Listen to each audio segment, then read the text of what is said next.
Plymouth, Massachusetts, America's hometown. Tonight, we have a couple of post facto cases and a little bit of informal business to take care of, and I think the evening will go pretty quick. But before we do that, it is customary the first meeting after the elections to reorganize the board, and we didn't do it the last meeting because we didn't have a full board, but we do tonight. So before anything else, I'm going to turn the chair over to Mr. Wallace, and Mr. Wallace is now in charge of nominations.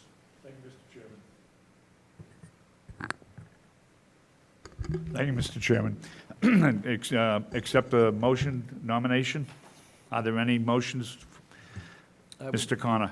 I would nominate Mr. Main as chairman. Mr. Connor nominates Mr. Main as chairman. I will second that nomination. Mr. O'Reilly seconds Mr. Main. Other nominations, please. Other nominations? Seeing none, I'll close the nomination process. Mr. Main, we'll take a vote, but it appears obvious. All in favor for Mr. Main, signify by saying aye or raising. Opposed? Carries. Congratulations, Mr. Main. You're chairman for the following year. I don't know whether to thank you or swear at you. This is true, but we're in public. Thank you. Having done that, I will continue the nominations with the vice chair, and I will nominate Michael Leary. Is there a second? Well, I'll second that. Is there any other nominations for vice chair? Seeing none, I will close the nominations for vice chair. All those in favor of Mr. Leary? You don't want to vote for yourself there, Turkey? It is unanimous. I will also now open the nominations for a clerk, and I will nominate Mr. O'Reilly. I'll second it. Are there any other nominations for clerk? Seeing none, I will close those nominations. All those in favor of Mr. O'Reilly as Mr. O'Reilly, you are now the clerk again. That closes the nominations. The board has formed its new members, so now we can get on with the task at hand. And tonight, our first case is number 6 Shore Road. Who will be representing Mr. Wait a minute.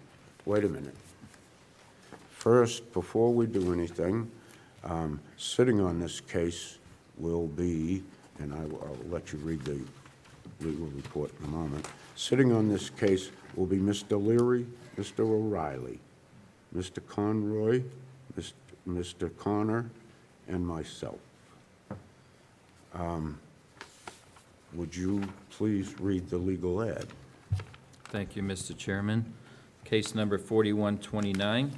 The Plymouth Zoning Board of Appeals on the zoning bylaw will hold a public hearing in the Great Hall, Town Hall, 26 Court Street, Plymouth, Mass. On Monday, August 5th, 2024 at 7 p.m. to hear the petition of Mark Buchanan requesting a post facto special permit required per section 203-1C1 and per section 205-4 R25 dimensional table to waive front yard setback to construct a detached garage on the property of 6 Shore Road, shown as lot 71-69B on plat 56 of the assessor's maps dated January 1, 2023 in an RR zone. The petitioner or his or her representative and any other person desiring to be heard on this matter should appear at the time and place designated. Thank you, Mr. O'Reilly. Mr. Parker. Thank you, Mr. Maine. For the record, my name is Randy Parker. I'm a land surveyor, land management, and Manamat. I'm not here tonight. It's green. Oh, it's not that green, I'm sorry. Let me commence again. For the record, I'm Randy Parker from Land Management. I'm a land surveyor in Manomet. I'm here tonight with Chief Mark Buchanan. He got a letter from the town, and he called me because I've known him for 50 years. His family had the Surrey Donut Shop in downtown Manomet, and we looked at what was going on. He is native to Manomet, but he's worked his life in Boston, recently retired as deputy fire chief to his home on Great Herring Pond. He needed a shed for his tools so he could actually use his garage for vehicles.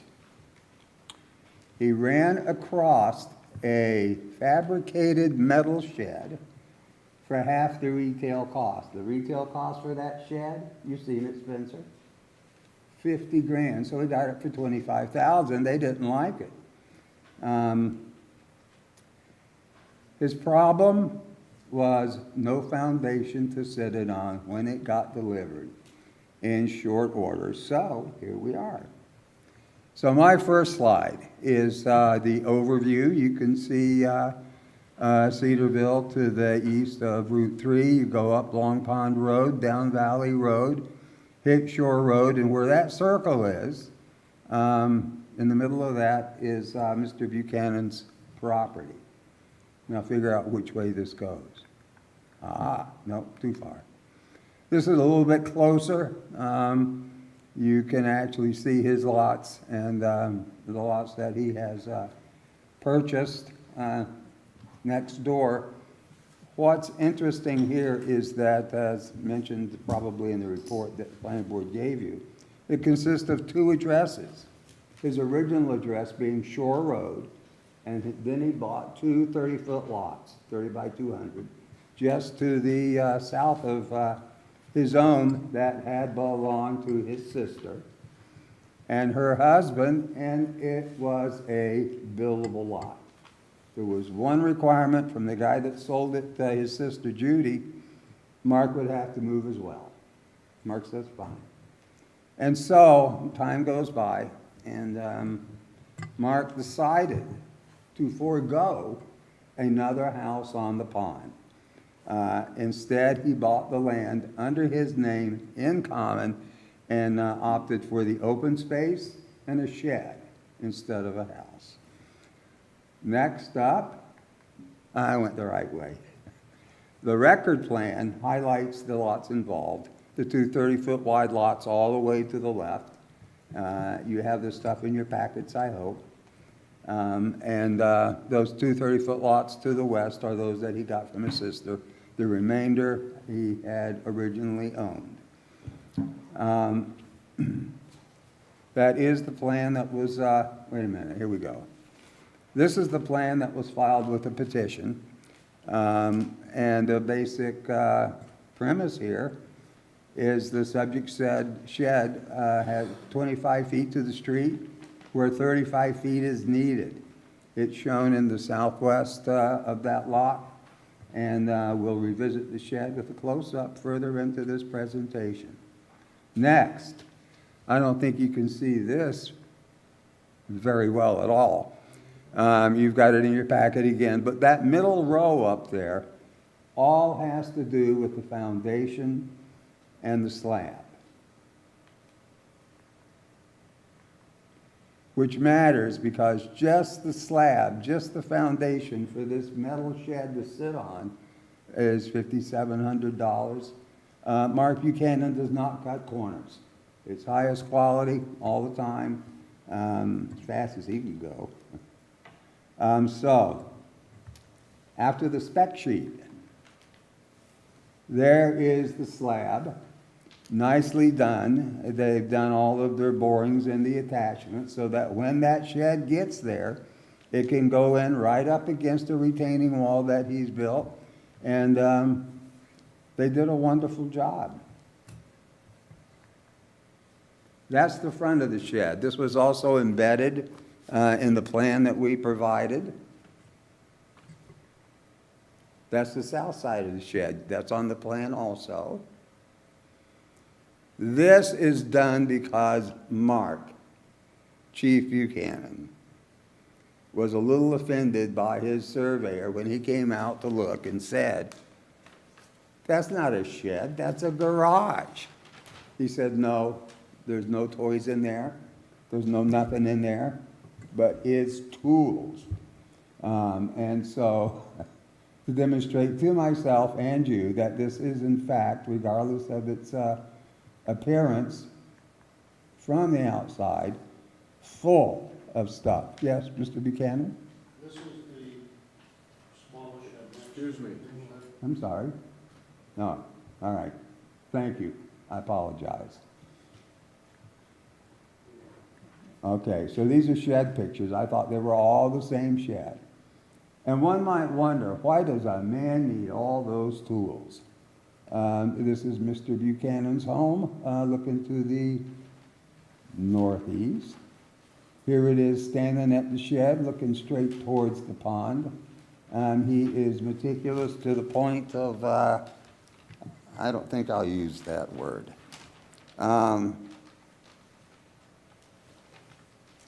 Meticulously kept property. Now this one, I hope you can make out the shed. It sits recessed somewhat unobtrusively in its corner. Mark is pretty smart. I mean, he's done this stuff.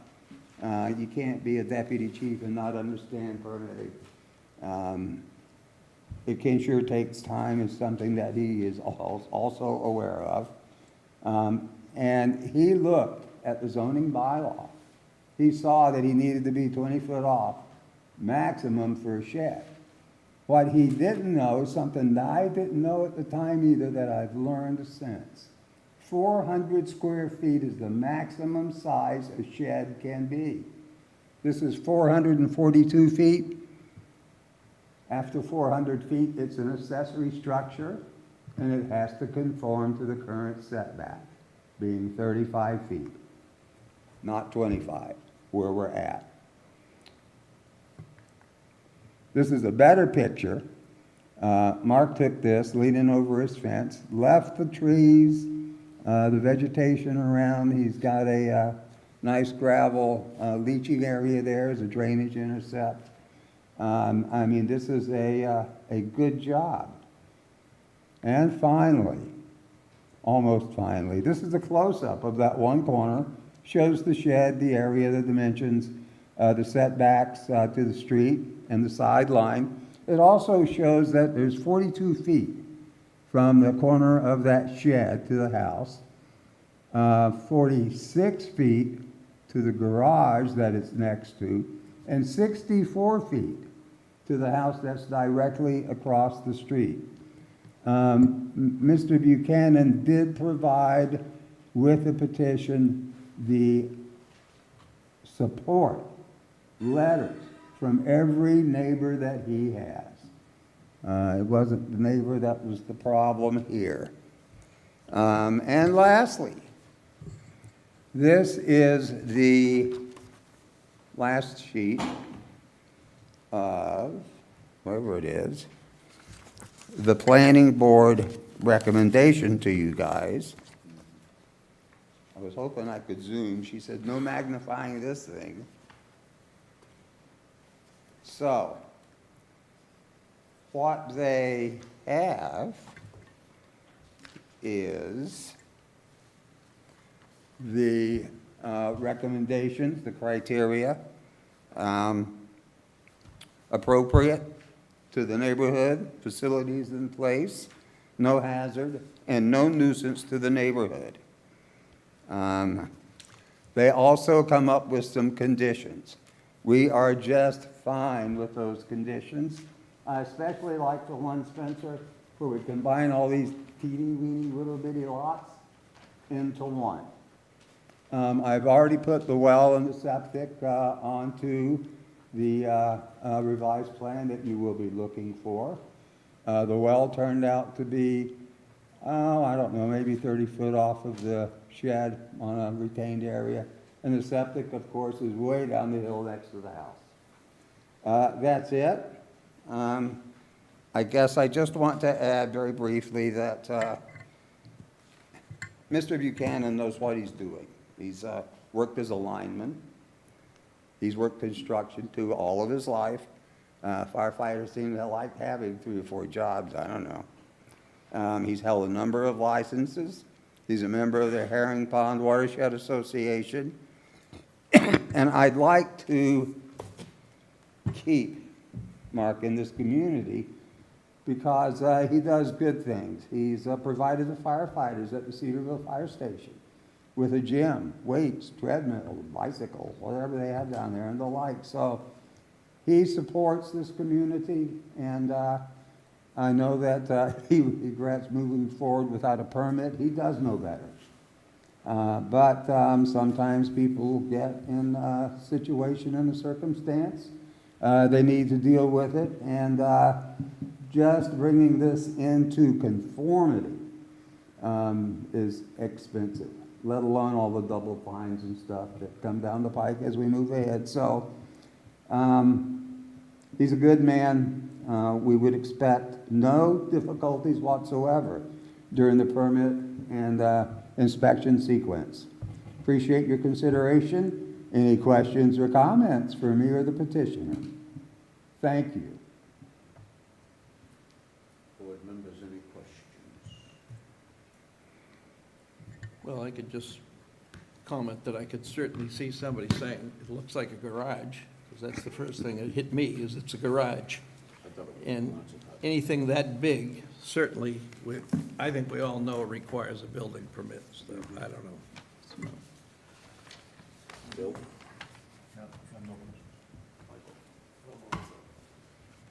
Okay, at this time, I'm going to open it to public comment. Is there anybody in the, have you anything else, Randy? No, sir, I'm done. Thank you, Mr. Main. Is there anybody in the audience that would like to speak to this petition, either in favor or against? Seeing none, I am going to close public comment and bring it back. Nothing else, Randy? That's it. Thank you so much. Okay. I'm going to bring it back to the board, and this is for sitting members only for deliberation. Anything from you, Ed? I'm fine. Peter? I'm all set. Okay. We have a recommendation from the planning board to approve this permit. And I agree with Mr. Connor that this should have been permitted right from the get-go. When you get something this big, and you don't call the building department or do any of those things, that's kind of a lack of paying attention, in my opinion. So a post facto finding is something that this board doesn't particularly like. But having said that, I've been there, I've looked at it, I've looked the whole thing over. I agree with Mr. Connor that it is a garage, but as long as we get the permits all squared away, we get any fines and things like that squared away that I see in the conditions, I'm okay with approving it. So, I make would you like, fellows, to go through the conditions? Well, I'll make a motion that we accept case number 4129 with the conditions as written, other than removing B and C on condition 1, because those have been met. Okay. Alrighty, so, motion.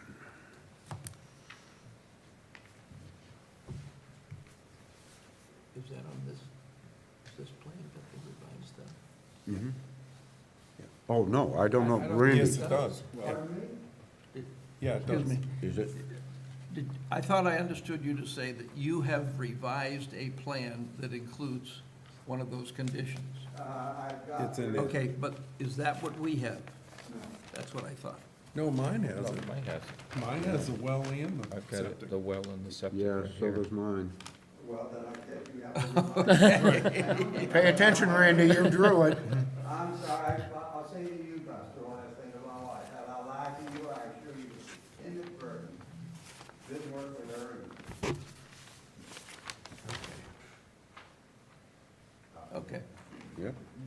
Yeah. They're both there, Peter. Yeah, I see it. I was just going by what you said. Well, I don't know what they give you, I just know what the rules are, and I'm not supposed to do that ahead of time. You can't change your documents. You gave it to us. Thanks for bearing with me. All right, I have a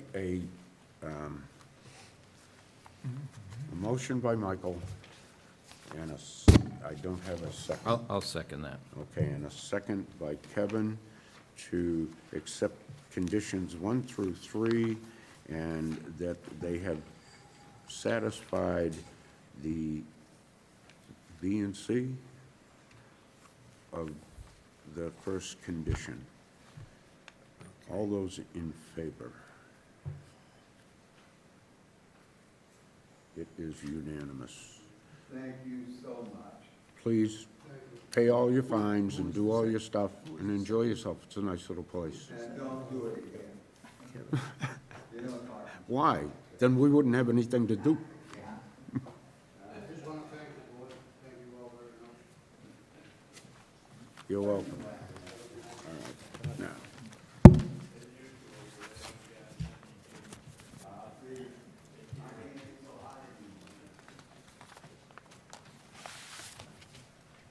All right, we are going to move on to case number 4130. Paul and Jeannie Simpson, 76 Hillside Drive.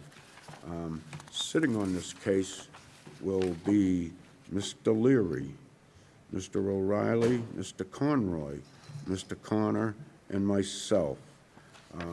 Would you please read the legal ad, Kevin? Yes, sir. Case number 4130, the Plymouth Zoning Board of Appeals on the zoning bylaw will hold a public hearing in the Great Hall, Town Hall, 26 Court Street, Plymouth, Mass., on Monday, August 5th, 2024, at 7 p.m. to hear the petition of Paul and Jean Simpson requesting a post facto special permit required per Section 203-9C to expand or alter a pre-existing non-conforming structure to construct front porch steps and in addition, the property of 76 Hillside Drive, shown as Lot 1-200 on Plat 50 of the Assessor's Maps dated January 1, 2023, in an RR zone. The petitioner or his or her representative and any other person desiring to be heard on this matter should appear at the time and place designated. Thank you, Mr. O'Reilly. Who will be representing? Please come to the microphone, state your name, and make sure the little green light is on.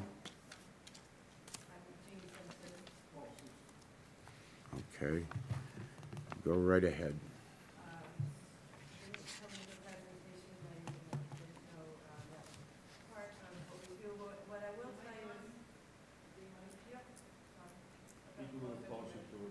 What I will tell you is I got a letter from Spencer, which alerted us that we had a problem with the addition that we had put on the house in 2020.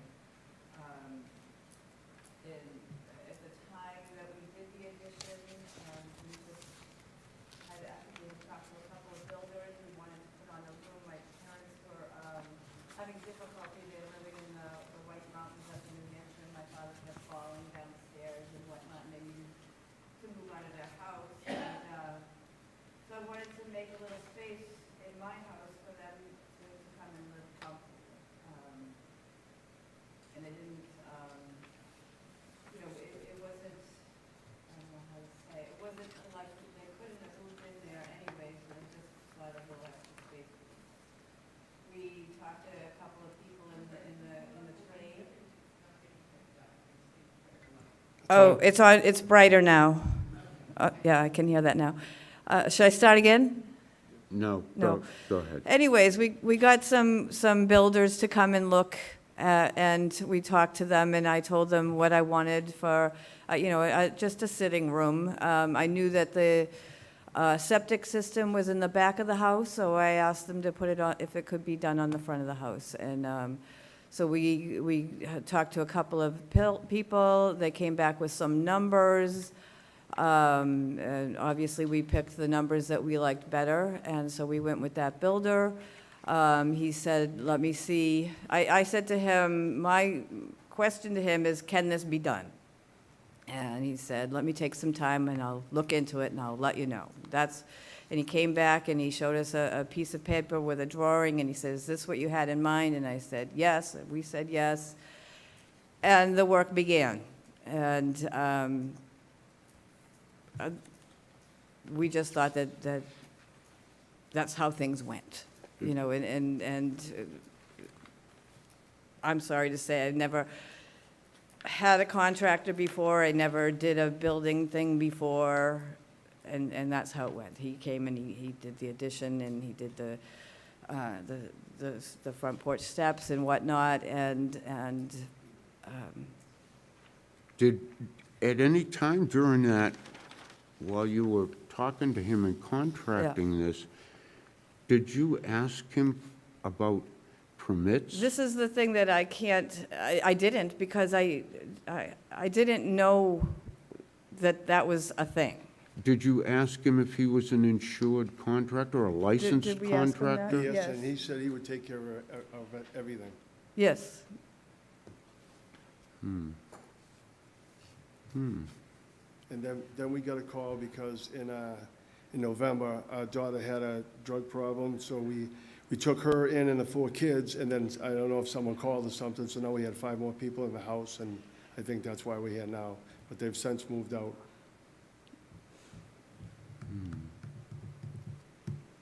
Interesting. Ed, weigh in on this, please.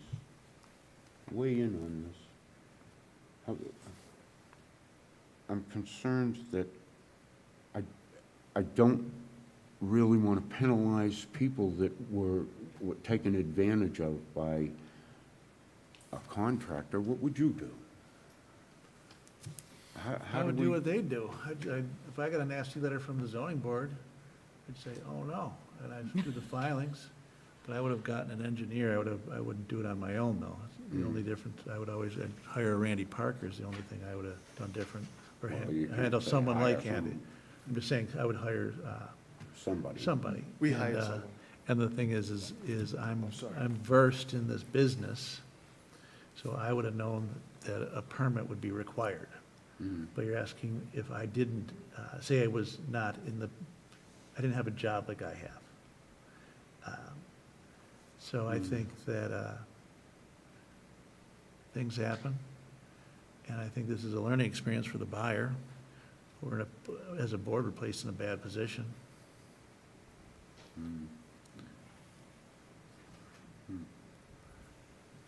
Mr. Connor, what do you think? I think if there's any penalties, that they should track down the builder, that's what I think. I agree. Yeah, I had the same question. Is there any recourse the town can take against the contractor on this? Or is this solely on the homeowner? No, the recourse is with the landowner? the landowner Yeah, against the okay. contractor. Okay. Because there's a home improvement contractor law that's been violated. And so it's not through the town, it's through, But it's the them. recourse is through the landowner to the contractor. That's right, I have a question. I have a question. Yes. Ed, I hear you. I need to ask a question. How long ago was this structure built? 4 years. 4 years ago. 4 years ago? Did you have a contract? Yes, and It was not, no. We just- Basically, no. we just signed on the He, line. we had yes, all right, yeah, we did had have a drawing, We had a contract. piece of paper, and, And we did sign, yes, we did sign a contract. Was it a local contractor? yes, Yeah. JM Builders. Did you pay him by check? We paid them by check, we paid them every other. at We the time paid him I was working. incrementally, and sometimes it was cash, sometimes it was check. Thank you.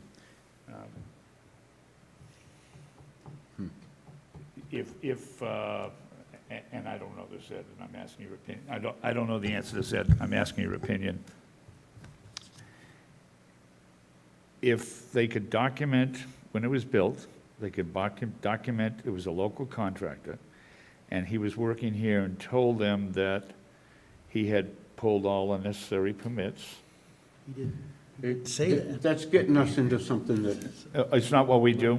No, but it's also, the fact pattern is he The said- word permit he didn't said come that up. didn't come up. He said that he would take care of it, I've got you. very separate. so. Thank you. So that, we can't overstep this. I just want to try and protect these people. And the thing is there damages? Would you hire a lawyer? What are the damages? The only Well- damage is we didn't approve it. That would be the damages. There's no damages. It'd be a waste of time in court. Okay. That's Because, sound because, advice because you also. you always look at the money and, and Phil? Just a question, this added room, is it a bedroom? No, No, it's a It wasn't sitting- used as a bedroom when It- you had all the people there? no, well, we did put some cots in there for a short time while we were organizing the For kids. grandchildren and stuff. Okay. They're not there now, though, No, Just a sitting room. so it's just a sitting room?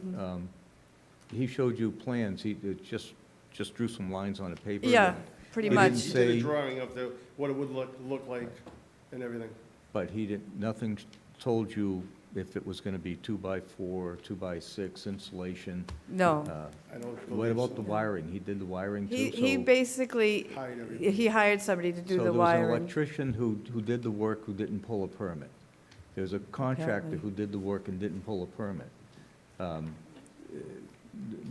They should be able to find this contractor and bring him in or something and to fix this. I Okay, don't but that- understand it.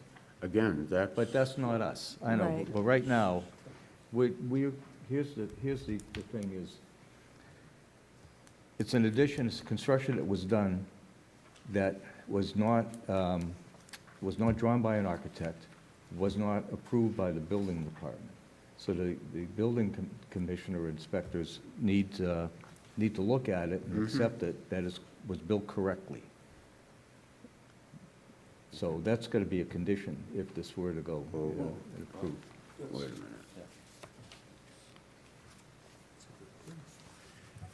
Go ahead, Michael. Well, first of all, there is a contractor insurance program. I used to be a contractor. You pay into it, and I was licensed. But it would be to remedy, like that fund that we paid into would be like, for instance, if the roof leaked when he did it, he didn't do a good job, it'd be for that. You have to have a loss, you know? You don't really have a loss that way. So I don't see you collecting on that unless you have problems with it other than that. We have no problems. Then the building department on its own, it hasn't got anything to do with us. The building department is gonna go out there and inspect it anyways. I don't know if you've had or. We have not yet, okay. All right, so, but the building department will take care of that. They go out there. Third is, you know, you're allowed up to 7 non-related members in a house anyways. The only thing determining the amount of bedrooms is your septic system, but you're allowed up to 7 non-related members. It can even be paying your rent, believe it or not. So I don't see a problem. I went out there, I looked at it. Had you came in because, you know, the front setback, I would have okayed that. Yeah. I mean, I don't find it, the fence not too close to the road. You know. Looks nice. Yeah, it does. So, I mean, you know, I don't see an issue with it as far as that. And myself, I'm gonna approve it. And I don't think you should be penalized. But I don't see a recourse other than, really, you're not gonna get any money, you know? So, Yeah, I understand. You're good. Let me ask you one more question. Have you seen the planning board report No. with the conditions that they want No, to? we have not, no. We went July 10th to the courthouse when we had, That's what he's Yeah, talking about. okay. But we Well- have not seen the report. Well, we have a report from the planning board, and The upshot of it is they're recommending that we approve this or grant this with some conditions.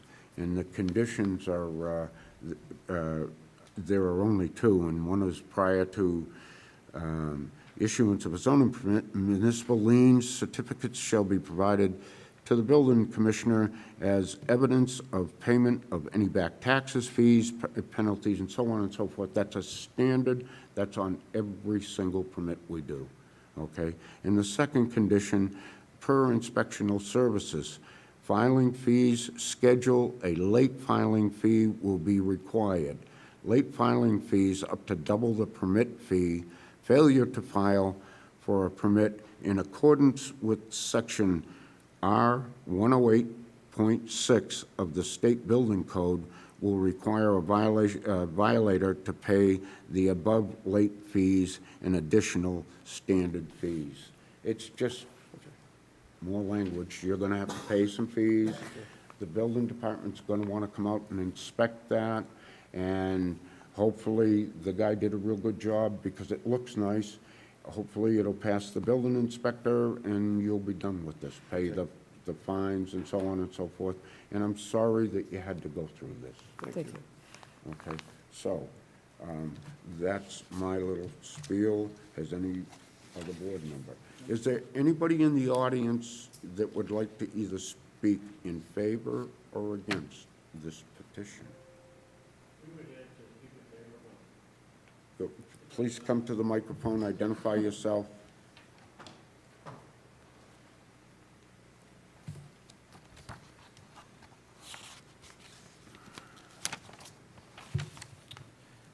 How you doing, Mike Lyons? It's my wife, Hope Lyons. Hope Lions. You know, we've been neighbors for just over 20 years.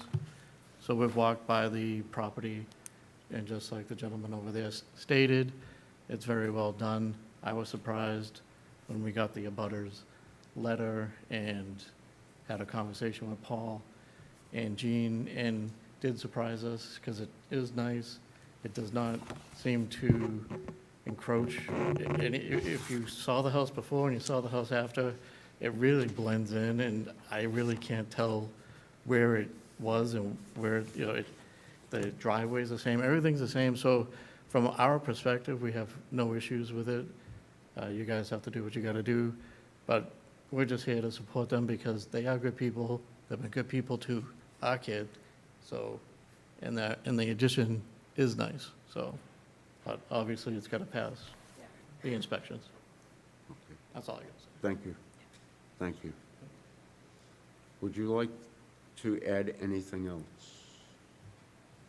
I don't think so. I just wanted to ask the question, once the determination is made and the building inspector, how do we get notified? How do we know what we need to do from here? The building inspector will talk to you and take care of you.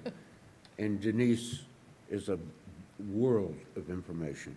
I know, I know. Okay. All right, so you have nothing more. I'm going to close this and bring it back for board discussion only. Peter? No issues. Michael? I'm all set. All set. Okay, you've heard 4 out of the 5. You want mine? Thank you. I went and looked at it. It's a very nice job. Your house looks very nice. Thank you. And I'm sorry you had to go through this. But Thank you. unscrupulous contractors sometimes put people through hell. Yeah. So I hope this doesn't end up costing you too much money. I await a motion from the board. I'll make a motion that we accept case number 4130 with the, I believe it's 3 conditions? 2. 2 conditions listed. Do I have a second? I'll second that, Michael. All right, I have a motion by Mr. Leary and a second by Mr. Connor to approve case 4130 with the 2 conditions. All those in favor? It is unanimous. Thank you. Thank you. Thank you. All right, that concludes that. We have one more little piece of business to take care of. And Denise, am I wrong, or was there a legal notice for this, or did we need one? I didn't think so. I didn't think so. So I'm just going to, this is case number 3284, Thorndike Development Corporation, Sawmill Woods, Kathleen Drive. And who will be presenting? Mr. Thank you, Mr. Chairman. Lloyd Geisinger, President of Thorndike Development. I'm here with my partner, David Eastridge. We're thrilled to be back again so soon. Thank you for being able to hear us tonight. So we are before you this evening trying to clean up, do some housekeeping.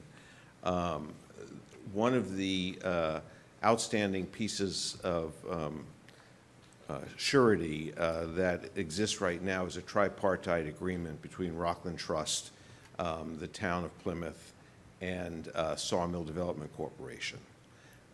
That tripartite agreement needed to be addressed in connection with our purchase of the remaining property at Sawmill, which we are now scheduled to close later in the week if the board sees fit to approve the new tripartite agreement.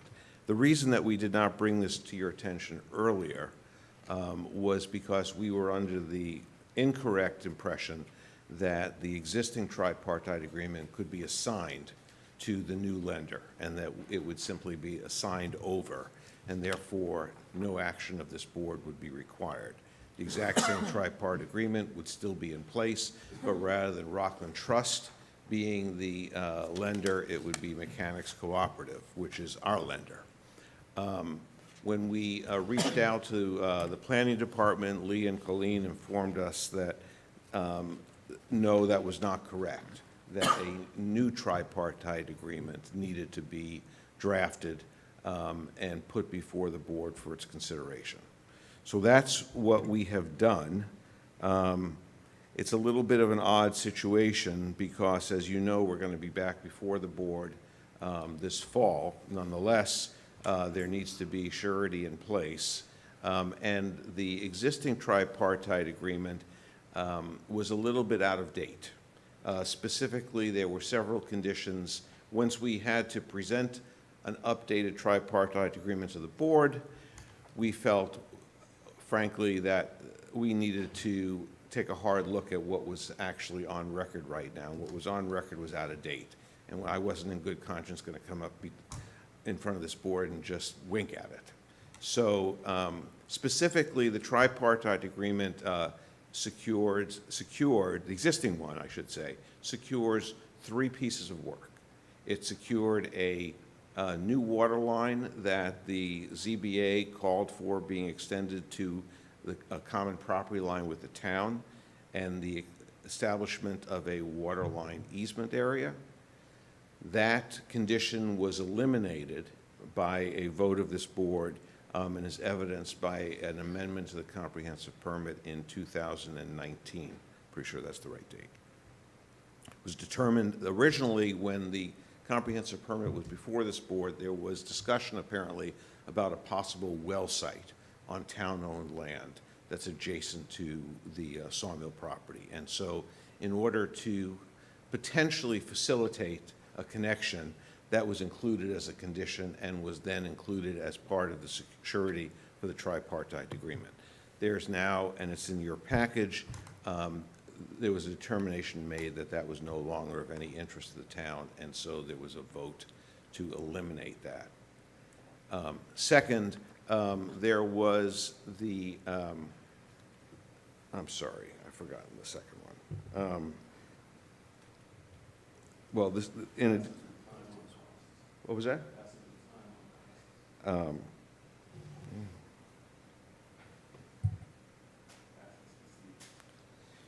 Right, there was yes. There was also surety for a small portion of the emergency access road up to Andrews Way. It's a little bit odd because the surety that was prepared doesn't address the cost of installing an emergency access road all the way up from Phase 1 to Andrews Way, but only addresses a small section, as in 480 feet, of town right-of-way, which was going to make a connection from Andrews Way once an emergency access was put in. Of course, that little 480 feet wouldn't really do you any good unless the rest of the emergency access road was built. Nonetheless, the surety that's in place right now is to secure that 480 feet of road. The third and major portion, which the board is well aware of, was to secure the top coat for Kathleen Drive.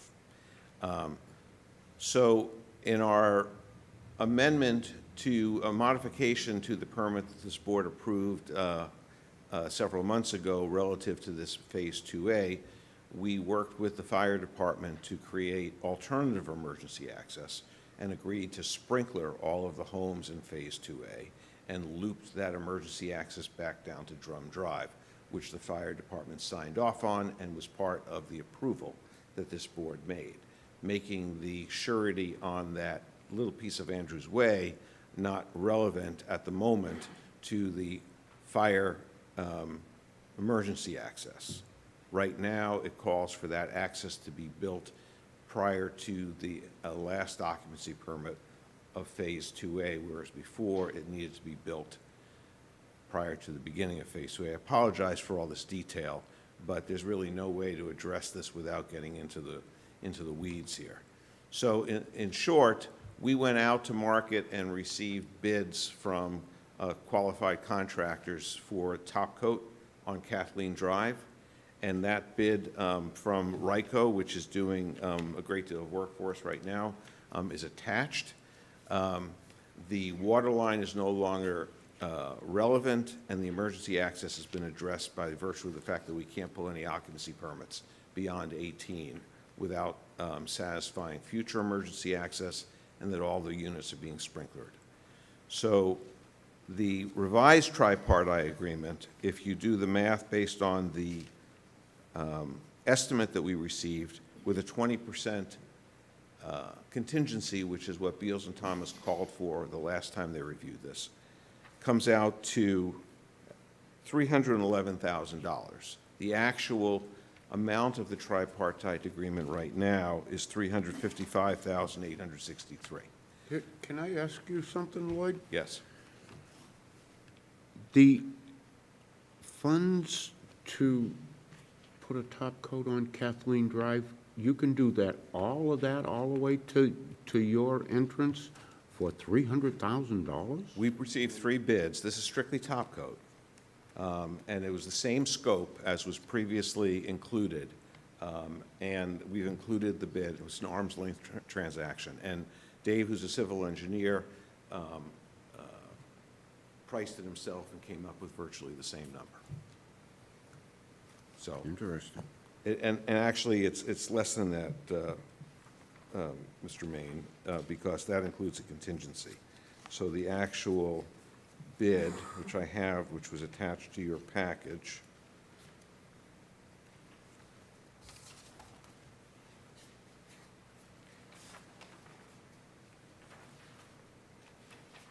which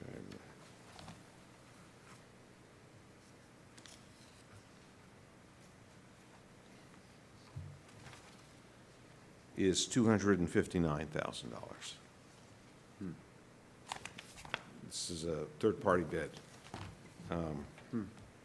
So we have every expectation, as we've represented, and we've been in touch with Shallow Pond and made them aware that we're back before you on this tripartite agreement. I would point out that the existing tripartite agreement is actually expired. It was only, the work was supposed to be completed within 2 years. It wasn't. It's still in force because Rockland Trust hasn't withdrawn it, but it's not really functional at the moment. I'm not an attorney. I'm sorry, counsel isn't here for you today.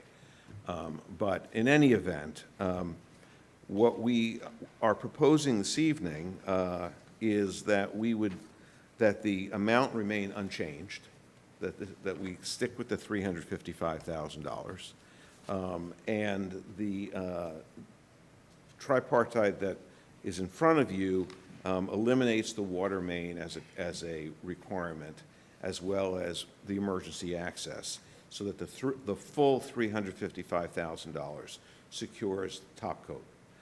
As a show of good faith, we've also been in touch with Mr. Kelly and Shallow Pond Estates, and we've agreed to install signage along Shallow Pond immediately.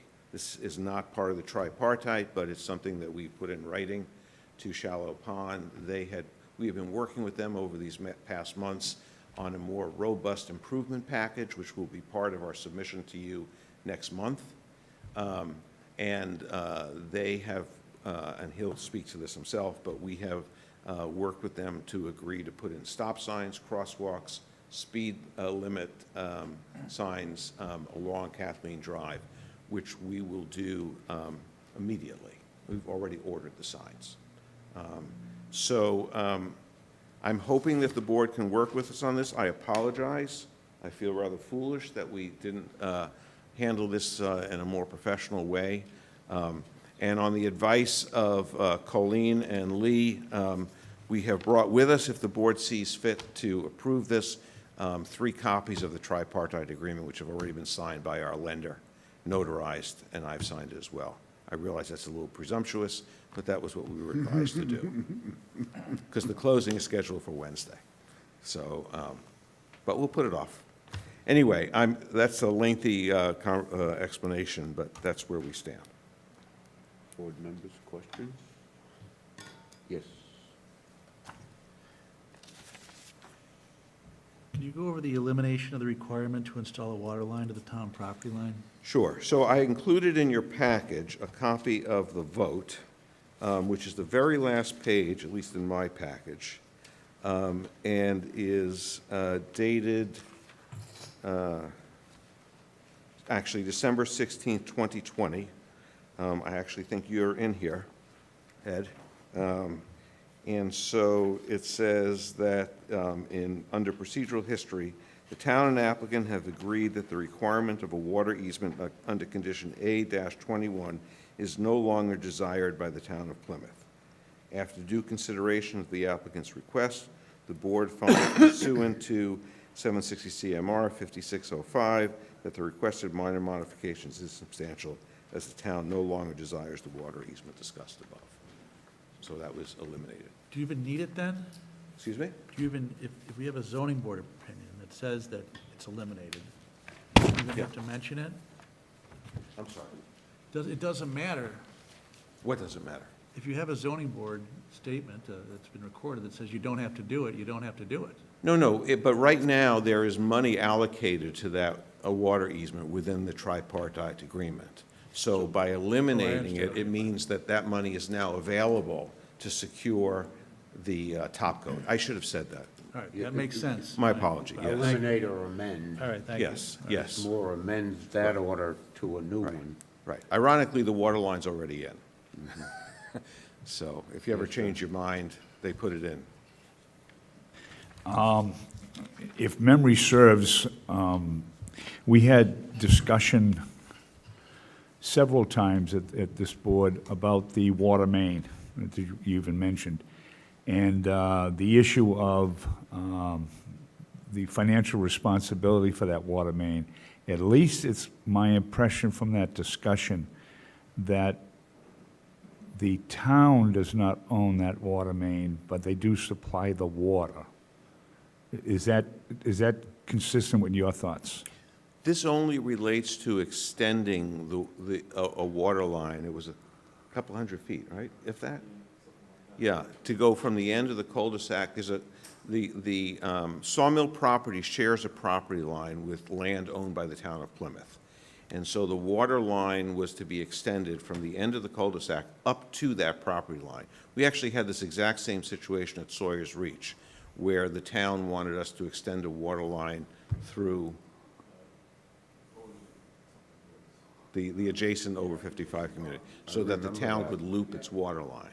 And so we extended that water line to the property line. Apparently, since between 2006 and 2020, the town decided that that was not a logical location for a town well. I'm speculating on that. But that would be the only reason that I would think they would no longer be interested in that water line. Okay, so help me out here. How many units, over 200 total? And so what is the source of water to serve your The development? water comes through Shallow Pond Estates. All right. From the other direction, so, and then services the property. So this would have been. So the water this is a comes lot- down, help me out, the water comes down Kathleen Drive? Yes. All right. And again, and help me out here, the issue that we talked about was the water line, which is let's call the infrastructure of the water line, is not owned by the town of Plymouth. Is that correct? That is, Yes, that is correct. all right. And if anything were to happen to that water line, a simple break, what is the emergency solution to serve the buildings, your development? It would have to be repaired. Agreed. But Well, I'm not thank you for quite sure, answering I'm not that. quite sure where you're going with this, Tom, Where because, where I'm going with is very simple, all right? You're bringing in, and listen, we voted for it, and I supported it. yeah, You're bringing in a little over 200 units at the end of a water line that the town supplies the water, but the town does not own the line. right. So when we're back, so the water line, the water department is requiring us to loop the water line, correct, Dave? It comes back out. So the water line that comes into there are two ways in and out. And it comes in Kathleen Drive and it goes out, Danner? Andrews, thank you. Yeah, so it comes out another place. So in typical conventional fashion, there are two points of access to the property and the water line understand goes looping. through. I understand Yeah, looping. I know you do. So this tripartite agreement is only talking about approximately 200-foot section of water line that was going to be a dry laid line that was not going to be operational unless and until the town installed a well on the adjacent property. Has nothing whatsoever to do with the water system within Sawmill. It was strictly to provide a potential additional, let's call it a third point of connection. And I presume because the well would need some way of connecting to your town system, and that would have been the way. It was a very small number. It was only $18,000 or something like that, $19,000. What's that? What's that? Yeah, thank you. Not really. Yeah, I kind of know where that conversation wants to go. So let me ask you, Lloyd, one question.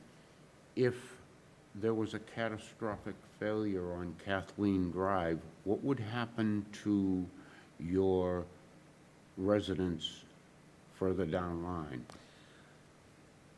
So Would there be still water coming? Yes, because the water line has Is- 2 points of Okay, connection. okay. So if there's a break in one location, they would shut that down, and you would still have water from the other direction while that repair is being made. Yes. Okay.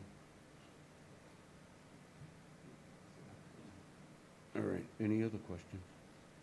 I think Mr. Wallace wanted to know who pays for the fixing of Catherine Drive. That's what, he just didn't get around to saying it. Really the question. I know, that's what he was trying to say for a while, but he couldn't say it. So, answer that one. Who pays for the repair in Kathleen Drive? I'm not quite sure what this has to do with the tripartite agreement, with all due respect. I You're mean, gonna be back here in 2 weeks. Huh?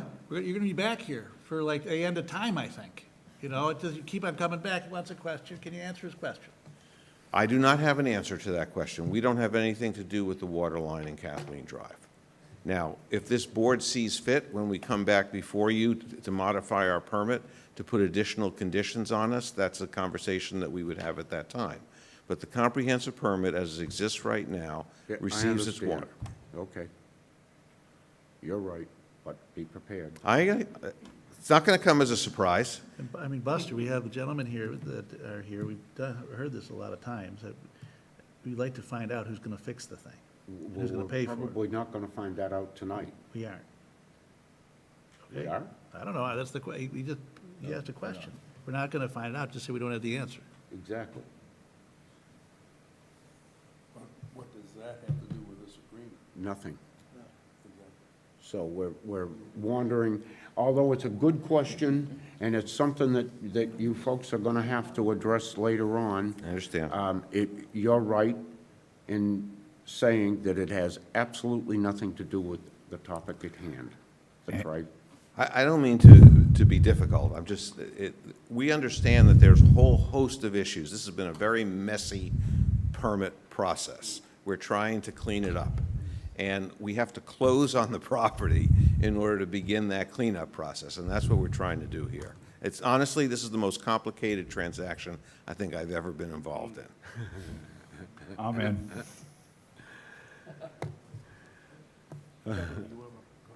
No, as far as the tripartite agreement goes, I have no questions at this time. I'll have further questions later. I have a question for you, Lord. Yes. Go right ahead. Sir. Okay, so in this agreement, because part of this is set up as a surety bond, but it actually has a performance part, meaning what's left now for money amounts, is it just for the pavement or is Yes. there other sections? Yes. Just pavement? Yes. Okay. The only thing I did look at the agreement, I kind of have a question about is, okay, so upon the receipt of such certification from the board's engineer, the board shall within 30 days release the value of funds, compensated for the work. If we don't do it within 30 days, you get a comprehensive approval, right? But problem I have here is, okay, so it says the board's engineer. Which board? This board can't release money.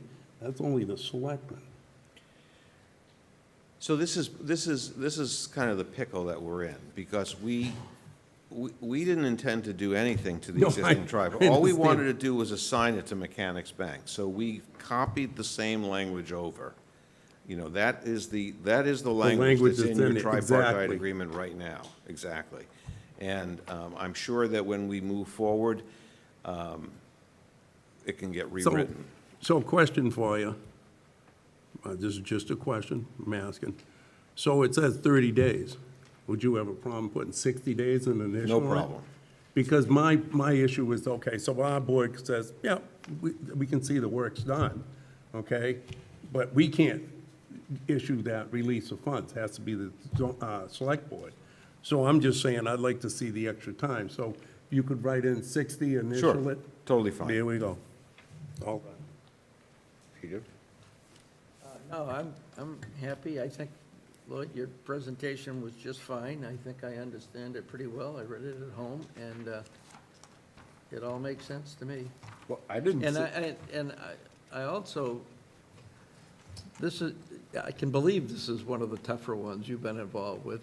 And I think Michael and I and a couple others can say the same thing, because we don't think we'll ever be done with this. You'll be done. But I do, I'm not trying to pat you on the back, but I do think, from our point of view, or my point of view, there's an appreciation for the fact that you have tried to make a project that was kind of going south much better. Well, thank you. And that's all I have to say. Yes. So I don't think we should amend this tri-county agreement at all, No. because we're gonna have to go, if we say 60 days, it's gonna have to go to the bank, it's gonna have to go to the selectmen. I think that we should just, if we're gonna approve it, let's approve it as is, so they can close on Wednesday. We're going to tear it up in 3 months anyway. So I just don't think we should be making Yeah. amendments to this. I agree. All right. Board members have nothing else at this point. I am going to open this to public comment, but it's going to be just about this agreement. Does anybody in the audience have anything that they would like to add? No.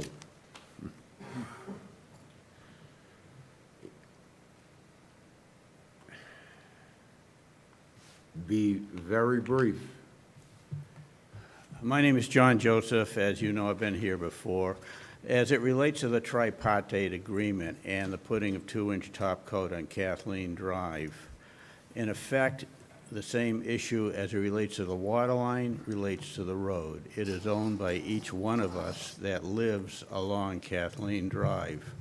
So in effect, what you would be approving would be a third party, in this case, the contractor, putting asphalt on the road that's owned by these gentlemen as well as myself.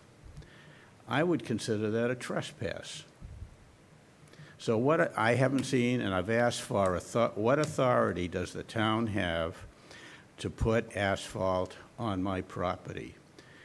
Coming back to the water line, which you brought up, if one of those fire hydrants fails, it is a responsibility of the person that owns it, like my next-door neighbor, to repair it. Mr. Joseph? So finally, the Mr. last issue Joseph, was... that has nothing to do with this board. We're It talking does about has this to do with the agreement only. you're asking for, he's asking for approval of funding for putting 2 inches of top coat on our property. On And Kathleen the Drive. implication here is that the town owns the road, and therefore you are, see, tripartite means three: you, the contractor, and the bank. So consequently, I'm asking you, by what authority do you have to enter into this agreement to have an individual put asphalt on my property? State of Massachusetts. That's the authority this board has. It's granted to us by the state of Massachusetts. Now, Mr. Joseph, I've asked you for and I written- have gone through this many, I've asked for many written times, proof and of I'm all that, set. and it hasn't been provided. You can Okay. say the state of Massachusetts, which is a commonwealth, but I'd like to see some authority, because you gentlemen are responsible for abiding by rules and regulations, and yet you haven't produced any. Finally, Shallow Pond Homeowners Association is a voluntary organization. Bring it up And- with the proper authorities, and that's not us. We don't do homeowners associations. We don't do complaints that you have, Mr. Joseph. You know this. We've 15 years of you and I going back and forth with this. Enough is enough. Enough. Okay? So you're not going to show me the authority by which you have. Thank you. One thing that's confused me here, Mr. Joseph, before you sit down, I'm just confused. It seems like all I've heard from you folks up there for the last year or two is, when's our road going to get fixed? That's a good question. Isn't that the offer on the table here?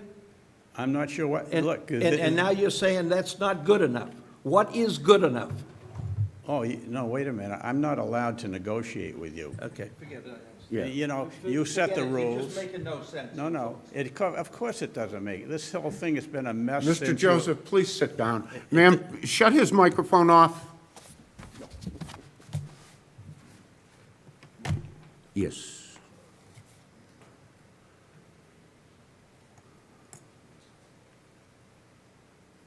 Mr. Kelly. John Kelly, 61 Shallow Pond Lane. Also happen to be the president of the homeowners association that we all love so well. I have a lot of questions, but in an effort to help get this thing closed, the people from Thorndike have promised me that we will work on these issues. Every promise that they have made, they've kept. That's all I have. Okay, and I will say this. Thorndike Corporation has worked in this town for many, many years and done some outstanding projects. And I don't say that to the audience or the television with anything but respect for what they have done for this. And we have held their feet to the fire all the time. We get every single thing we're supposed to get from them, and they've been good about it. I have no doubt that at some point, pretty soon, Kathleen Drive will see major improvements. This project's been going on for over 15 years, and the people on Kathleen Drive and that surrounding area have suffered some consequences that have been less than admirable, to say the least. And now it looks like there is probably an end and a resolve and an ending that is not adverse at this point. So me, for my part, and I've been around since Kathleen Drive started, and Peter has been here, Mike's been here for most of it, Ed's been here for an awful lot of it. We've seen this morph into a project that is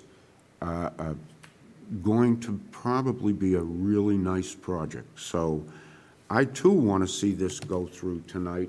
I just wanted I wanted the building department to check in and make sure that we're not hanging something up. I wanted our own attorney that's sitting on the board to speak about it and get his assurances that if we do just what's right there, we're all in good. I wanted to hear from Peter, because Peter's been here. He was the chairman of this forever, for this project, and he knows the history as well as any of us. I wanted to hear it all, but in my opinion, I'm happy. So with that said, is there any of you that would like to have?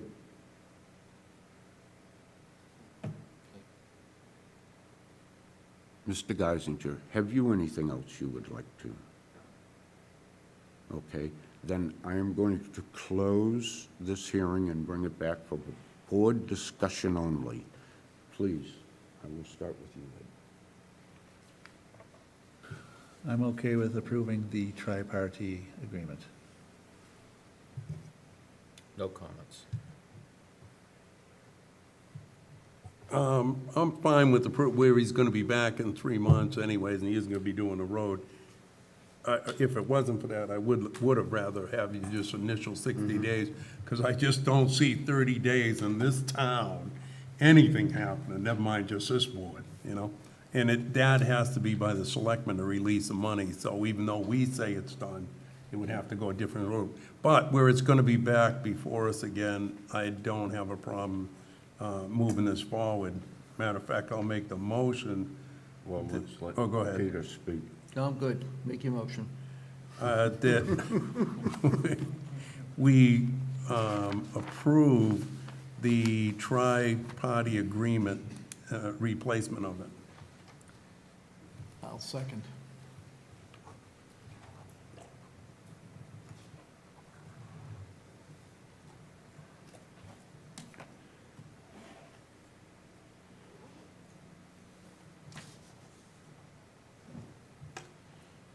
MENP, okay. I have a motion for case 3284 from Mr. Leary, and a second by Mr. Connor, to approve the